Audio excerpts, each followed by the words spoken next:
You are looking at the deepest image ever captured of a single target in the universe by the James Webb Space Telescope. The focus of this record-breaking observation is Abell S1063, a massive galaxy cluster located about 4.5 billion light-years away in the southern sky, in the constellation Grus, the Crane. At first, Abell S1063 may seem like just a large gathering of galaxies. But it's much more than that. This cluster contains thousands of galaxies packed into a relatively small region of space. Its extreme mass makes it a powerful cosmic lens, bending and magnifying the light from even more distant galaxies behind it, a phenomenon called gravitational lensing. To capture this image, Webb observed Abell S1063 for an incredible 120 hours, its longest exposure on a single target so far. Instead of one photo, this image is made from 9 different exposures taken at various near-infrared wavelengths using Webb's near-infrared camera. These exposures were combined to gather as much light as possible and bring out the faintest and most distant galaxies ever seen. This isn't the first time astronomers have studied this galaxy cluster. In 2016, the Hubble Space Telescope observed it as part of the Frontier Fields program, revealing arcs and smears of distant galaxies created by the cluster's lensing power. But now, Webb has taken this to an entirely new level. Its advanced infrared vision reveals more galaxies than ever before, many from the early universe, and shows them in far greater detail. Abell S1063 is a gigantic cluster of galaxies, all bound together by gravity. But that's not the whole story. Surrounding this cluster is something we can't see directly: dark matter. While it doesn't emit or reflect light, we know dark matter is there because of the way it distorts the space around it. It's this invisible mass that plays a key role in one of the most fascinating phenomena in astronomy: gravitational lensing. At the heart of Abell S1063, you'll see bright, beautiful galaxies. But look more closely, and you'll notice something even more remarkable: faint, stretched arcs of light curving around the cluster. These glowing arcs are not part of the cluster itself. They are actually background galaxies, so distant that their light has traveled billions of years to reach us. As that ancient light passed near Abell S1063, the cluster's immense gravity bent it, just as Einstein predicted with his theory of general relativity. Massive objects, like galaxy clusters, can warp the fabric of space, causing light to follow curved paths. It's like looking through a giant magnifying glass in space. This image is what's known as a deep field, a long exposure of a single area of the sky. The idea of deep fields has transformed our understanding of the universe, long before the James Webb Space Telescope came into the picture. This groundbreaking approach began with the Hubble Space Telescope in the 1990s. In 1995, Hubble captured the famous Deep Field North, staring at a tiny, seemingly empty patch of sky for over 100 hours across 10 days. To everyone's surprise, it revealed nearly 3,000 galaxies, many from a time when the universe was still very young and galaxies were just beginning to form. This single image proved that the empty parts of the sky were anything but empty. They were filled with ancient galaxies. This was just the beginning. In 2004, Hubble went deeper with the ultra-deep field, capturing the most distant galaxies ever seen at that time. These galaxies likely formed just a few 100 million years after the Big Bang, emerging from what astronomers call the universe's dark ages. Later efforts, like the Hubble Extreme Deep Field and the Frontier Fields program, which included galaxy clusters like Abell S1063, pushed the limits even further by using gravitational lensing to magnify the light from background galaxies. The idea behind deep fields is both simple and powerful. The longer you look, the more light you collect. And with more light, you can detect fainter and more distant objects, some so far away that their light has taken over 13 billion years to reach us. Looking at a deep field isn't just gazing into space, it's looking back in time. That's because light doesn't travel instantly. It takes time to move across the vastness of the universe. So when JWST observes galaxies that are billions of light-years away, the light it's capturing left those galaxies billions of years ago. We're not seeing them as they are today. We're seeing them as they were when that light first began its journey.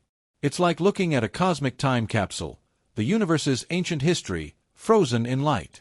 This deep observation of Abell S1063 is part of a larger effort known as the GLIMPSE program, an ambitious initiative using the James Webb Space Telescope to study one of the most important chapters in cosmic history, the cosmic dawn. This is the era, just a few million years after the Big Bang, when the very first galaxies and stars began to form. By focusing Webb's powerful infrared eyes on the single region for 120 hours, the glimpse survey has pushed the boundaries of how far back we can see. In this deep field, astronomers have identified galaxies at extreme redshifts, possibly even beyond 15. For context, the current record holder is MOM Z14, a galaxy detected at Z equals 14.44, which formed just 280 million years after the Big Bang. If these new candidates are confirmed, they would mark an even earlier time in the universe, bringing us closer to witnessing the birth of the very first galaxies. Webb's deep observations of Hubble S1063 and other regions of the early universe have discovered something truly unexpected: a population of galaxies that formed far earlier and grew much faster than current theories predict. Some of these galaxies, seen less than a billion years after the Big Bang, are already nearly as massive as the Milky Way. This has come as a surprise to scientists and is now seen as a serious challenge to our current understanding of how galaxies form and evolve. According to standard cosmological models, galaxy formation in the early universe should have been a slow and gradual process. These models suggest that early galaxies could convert only up to 20% of the gas in their dark matter halos into stars.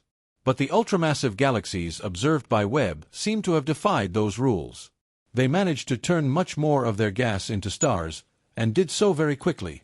This unexpected efficiency has become known as the efficiency paradox. To explain how these galaxies grew so large, so fast, scientists are now rethinking many of the processes believed to govern the early universe. Perhaps the gas in these galaxies was denser than we thought. Maybe it cooled faster, or interacted with dark matter in unexpected ways. Whatever the reasons, it's clear that our existing models need to be updated to reflect these observations.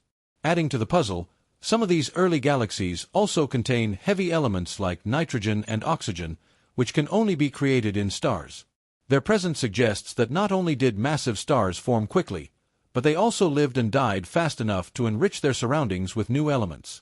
That means multiple generations of stars must have already come and gone in just a few 100 million years. Another groundbreaking insight from the James Webb Space Telescope's deep field observations concerns a major turning point in cosmic history: the epoch of reionization. This was the era when the universe emerged from its dark ages, a time when cold, neutral hydrogen filled space and made it opaque to light, becoming the clear, transparent cosmos we see today. This dramatic transformation was powered by the first stars and galaxies, whose intense light reionized the hydrogen, allowing light to travel freely across the universe. Until now, astronomers believed that large galaxies or superbright objects like quasars were the main drivers of this transformation. But Webb has turned that idea on its head.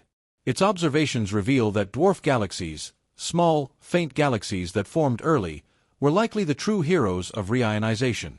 Despite their tiny size, these galaxies produced 4 times more ionizing radiation than expected. That makes them incredibly efficient at blasting away the hydrogen fog that once cloaked the universe.